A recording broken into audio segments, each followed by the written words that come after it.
All right, guys, going to be painting my calipers. So here's a video of how to actually. I looked into doing it while the caliper was mounted, and there's just a lot of little odds and ends on this caliper that I'd rather just take some of the bolts out, and it'd be easier to access a lot of it. You could probably paint it on, but it ain't too hard to loosen it enough to get it, hanging there for you to paint it a little easier. So I'm going to show you how to do that. So after you get your car up on some jack stands safely, you're going to remove the wheel, and then that'll get you to the caliper. And I'll kind of try to explain what tools I'm using. There's not many. So here we go. So this is just a 17 millimeter on the lugs I got.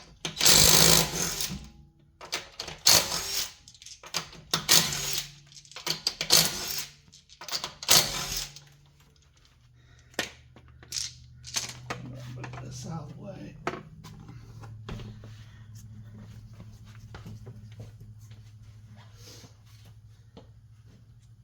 So that gets you to the caliper pretty easy. I've already washed them. That's why you'll notice some of this is a little wet, because I wanted to get some of it washed outside and not in my garage. So then I'll just come back with the brake cleaner and get them pretty cleaned up. But there's these little rubber for your bleeder. And these things haven't been off, so they take a little bit to pop them off. And then it's just a little ring. Trying to get this to focus. It's just got a little ring that goes around it. And you can just pop those off. There's two of them. There is one on the front side, and then there's one on the back here. And the one on the back, it has the brake sensor wire going through it. And so you kind of just pop it out after you pull that top part off, and then you can get this other one off too. So same thing. So you have two of those. Oh, one thing I thought was easier was loosening these now to get your brake pads out easier once you have the caliper loose. And so since it's not loose yet, it's easier to have a little force on here. So I just get them kind of broken free. And same thing as the rubber deals. There's this side, and then there's two on the back side. And I just use my same impact. Once I get them broken free, you really never, I wouldn't recommend with a star bit, and this is a T40, but I wouldn't recommend with a star bit using an impact if it's completely tight. You could probably get away with these because they're not too tight, but you could strip it out if you weren't careful. But that's what those look like, and that's what your brakes pads slide on right there. Now you'll notice that I'm not prying in the brake pads and loosening the brake bleeder.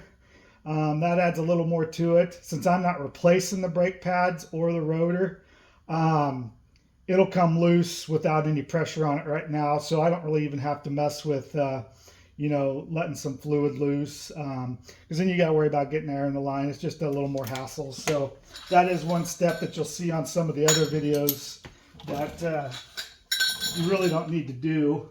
So basically straight across on the other side is this one, and it's a little tougher because it's awkward. But this one I'll just hand do. You could probably turn the car and get your little impact in there. So bear with me on this one.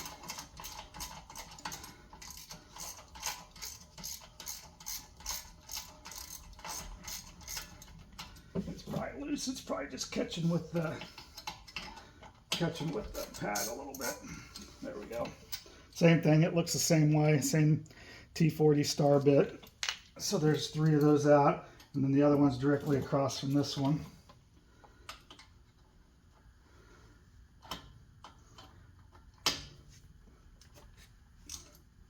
So same thing, just loosen it all the way out this way.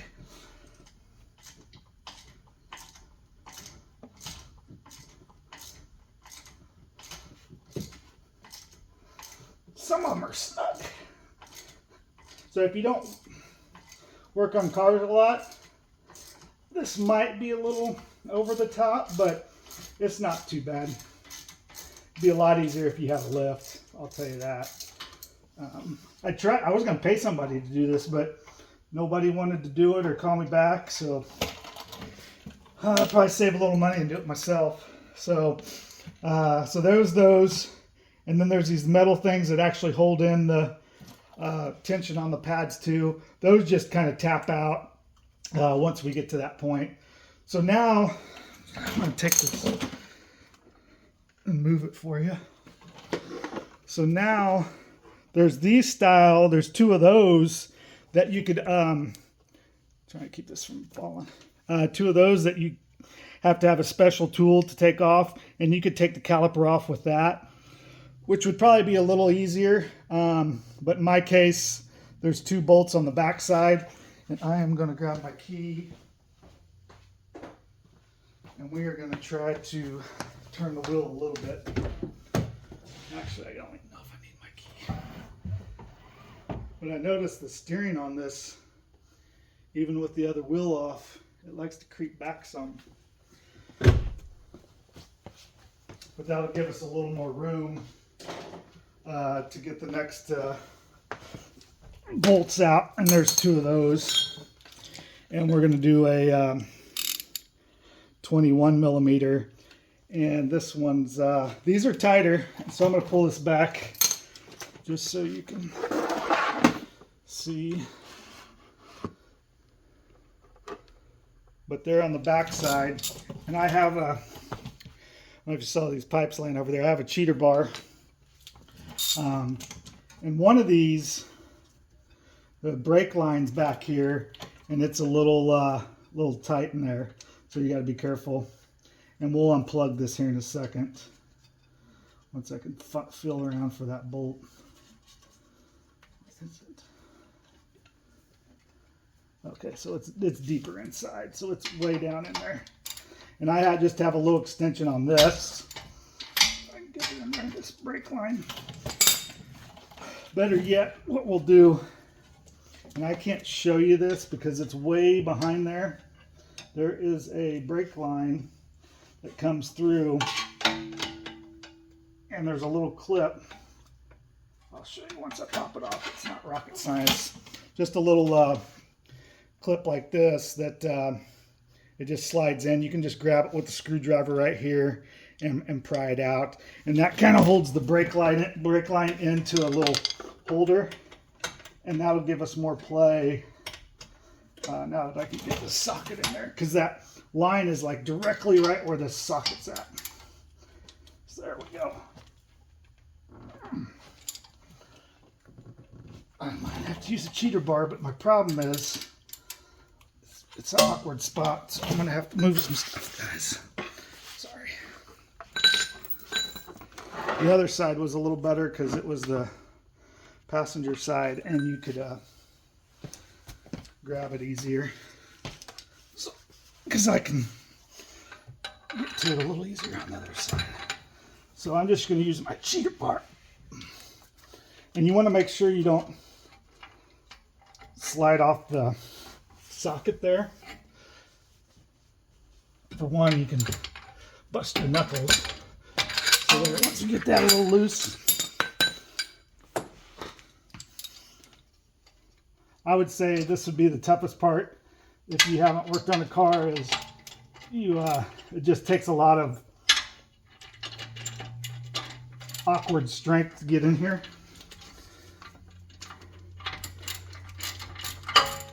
Okay, so that one's hand loose.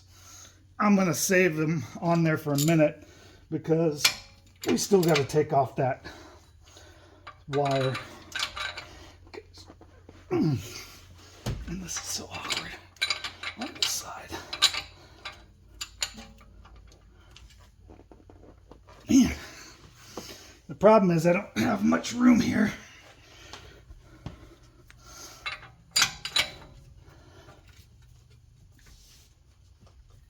There we go. Once you get the first little oomph on it, it's not bad. As those other ones, they those little ones go tight the whole way. To see, I can hand do this one already too. And if you lift up a little, you can see how loose it is now. So, now if this will show you, I'm going to move it again for you. Since for some reason the steering won't stay enough. So now there's a little plug. I have a flashlight here. There's a plug right here. You just push this little thing and it'll pop out. And then that'll give you another little, the other side of this plug is in a bracket, and you just twist it about a quarter of a turn, something like that, and it'll slide out quarter of a turn the other way. And see, it just slides out. It just sits in a groove. And so that's your brake sensors there. So that's pretty much it. So we'll loosen those two bolts and this thing will fall out. So the other catch you want to do is you want to have something handy and ready, because this thing's pretty heavy and it'll dangle on this brake line back here that you don't want to like bend or break it. So I have a zip tie, and I just did it to the in the back here. There's a little hole, so I just kind of get this ready and get it up in there, just sitting there. So this will pop off once we get these two bolts out.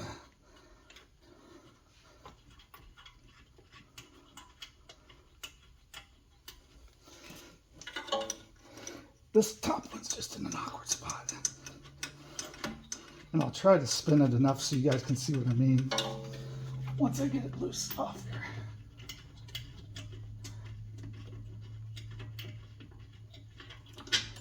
Okay, so that's what that bolt looks like. And then we have the bottom one, see how it spins. But you see how the pads aren't pinched in there tight. And the rear would be the same. You just wouldn't want to have your e-brake on. So I got those two off. And this thing's pretty heavy. But once you get it off, so you see there's the two holes where those bolts are going through. So that would be what would be held this on. Get this unpinched. So you kind of want to unpinch that. And then I just wrapped, once I get this brake pad out of the way, I just take the zip tie and go through this little spot here, because this will keep it out of the way kind of when I paint too. I just have a big zip tie. You could use a wire, you could use a hanger. Well, that was a, hopefully this doesn't break on me.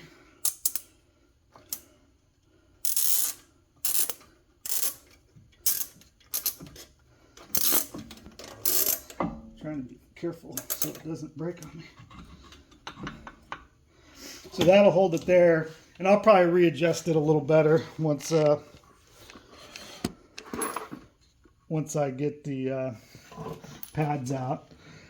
So now you'll see this little wire comes through a little groove, just sits there, but then it's pinched on this little bracket here. So what I did was just you slide this out, and then you get the pads loose in there. And I just took a little, well, I guess I didn't bring it over here. I just took a little hammer. Somewhere. Oh, here it is. I just took a little hammer. It could be any kind of hammer. I just have this awkward hammer. And I just tap these out. Now, I don't know if they're any different. I labeled the lower one. I got this one a little higher. Here we go. And then those should bring the pads out.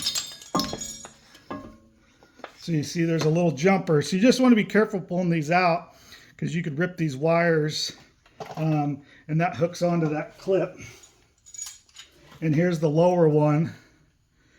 And then I have the top one that I'll take off. So we'll just set those there for now. Here's the middle one. And then we're going to get this bottom one off.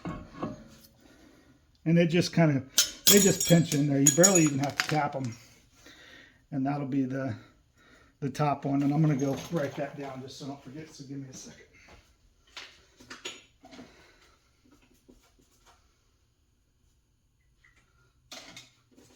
So that's the top side, and that makes it easier for me to know. And then the other thing you can do is on these pads is I also write the front side on them, just so you can put it back. Just so you can put it back the way it was, and I just use a little paint pen or a marker, and you can get the front side on there. So that's that. So that's what's nice is now basically it's ready to paint. I'm going to remove this sticker with the heat gun. It still fights me a little bit. I use some Goo Gone to get it off. But here's those two bolts. I'll just mask those off. You really won't. You don't even see a lot of this side, so I'm not really going to paint a lot of that because it'll use a lot of the paint for something that's not seen. The only thing that I have a feeling is going to suck painting around is this line. I haven't decided if I'm going to paint the line, which I'm not one to do that, but I just don't know if I could get in there with paint, and I don't really want to loosen these because then you got to worry about bleeding the brakes and all that. So I don't know how in depth I'm going to go on that. So, but that'll get us to this point. I'm going to do a video on the actual painting of it, but just wanted to give you a rundown with these because the S models, some of them, you take the pads out on this side, so they're a little different. This has a blocker, which is odd. You'd think the RS model would be built the same way too for quick access for pads and stuff, but they make you do it that way. So thanks for watching and have a good day.